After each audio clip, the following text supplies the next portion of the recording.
Hey everybody, and welcome to another JASP tutorial. In this tutorial, we're going to talk about logistic regression.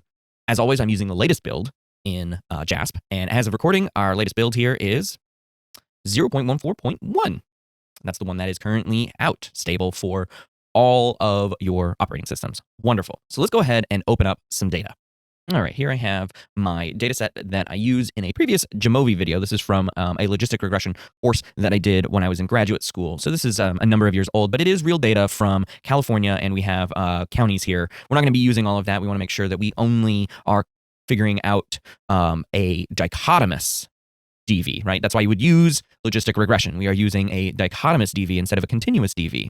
So what we're going to do is we're going to set up the model. So how do we do logistic regression in JASP? Well, we start by going up to regression here, and we choose logistic regression, not linear regression, but logistic regression. So we open that up.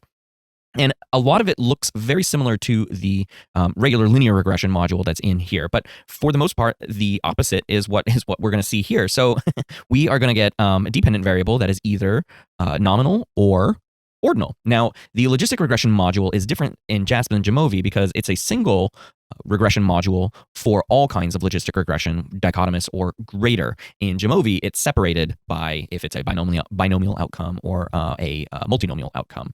Still, we're talking about categorical DVs. So the categorical DV that I'm going to use is going to be rent.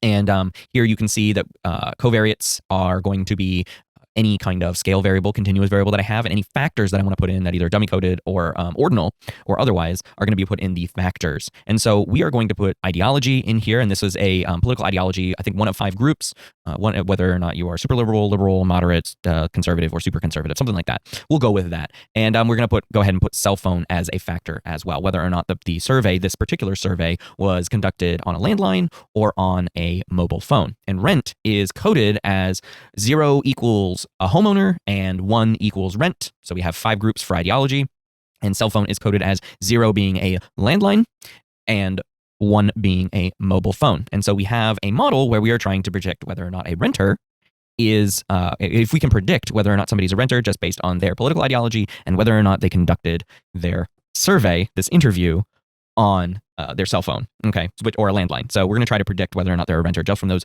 2 bits of information. So before we jump into the output here, I want to just double check that we can set up our model correctly. Again, you can do a sort of poor man's null model here, stepwise hierarchical logistic regression by making one of these come in after the next one and getting your R change and all of that stuff. We are just going to go ahead and enter it as a simultaneous logistic regression no matter what, just for the sake of ease here. We're not trying to do anything, but you can do a backward or forward step or an additional stepwise method here. Again, no true hierarchical regression in JASP, just the quick what's in model 1 versus what is in model 2 kind of thing, or model 0 versus model 1 as they have on the output. The statistics that we want to get, let's go ahead and get our descriptive statistics. So you can see here that we have 5 ideologies and 1 or 2 cell phones. And so that is our factor descriptives. You only get this kind of descriptive, and really it's only an N. You get these descriptives just for the variables that are listed in the factors box. Now, as far as estimates go, we are going to choose our estimates here. We're just going to get the standard estimates. But we can get a different estimates here. We can calculate the point estimates from an additional 5,000 bootstraps. I'm going to go ahead and not do that so we don't slow down. This is an older computer that I'm recording on, so 5,000 bootstraps or even 1,000 bootstraps probably might make it slow down a little too much for this video. Let's go ahead and get our standardized coefficients. So standardized are ways that we can use our model coefficients and compare them directly to one another as you would do in a regular regression, our betas versus our Bs, okay?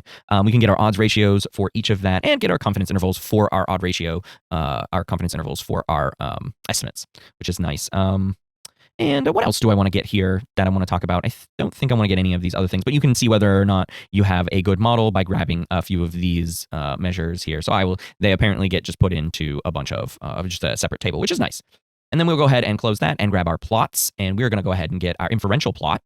Confidence interval is going to be on the plot itself. So we're going to see what that looks like for the probability of rent based on ideology and the probability of renting based on cell phones. And do I want to show data points? What does that look like? Yeah, that looks clustered. That's just showing you where the cluster, yeah, that's not actually useful. I think that would be useful if you had continuous covariates in here. And we'll go ahead and keep deviance as the default, but we can show Pearson. It's not going to show anything unless we have data points. And then we can get residual plots. We can get the predicted residual or the predictor residual. There we go. There we go. There we go. The residuals plot here shows you where everyone is based on their ideology on renting and based on their cell phone usage. And we can get an ROC plot. ROC plots are good. Where did that go? There it is. ROC plot. I kind of did like the Jamovi one a little bit better, but that's all right. This one's fine. Showing whether or not we have false positives to true positive issues. And yeah, let's go ahead and get the PR plot. Let's see what that looks like. PR plot, where are you? There it is. So here is the PR plot. True versus positive predictive value. That's not bad. All right. So in this model, what we're looking at here is, so these are your model metrics here, deviance, AIC, BIC.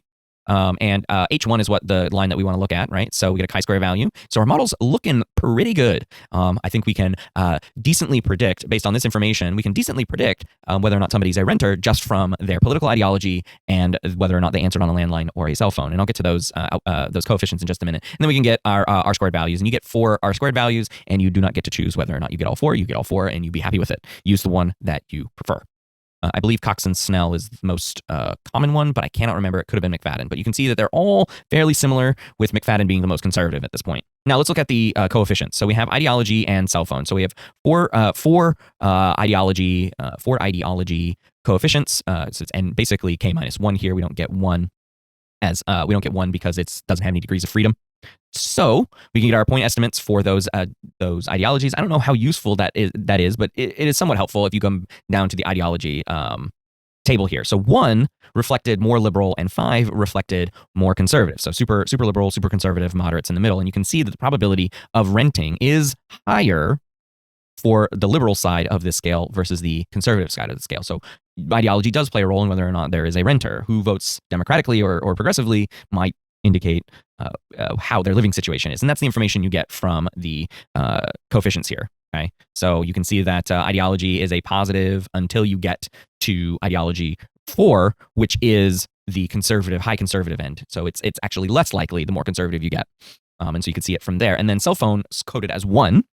Cell phone coded as 1 means that they took the survey on their cell phone, right? And so you can see that this is a negative relationship with renting because,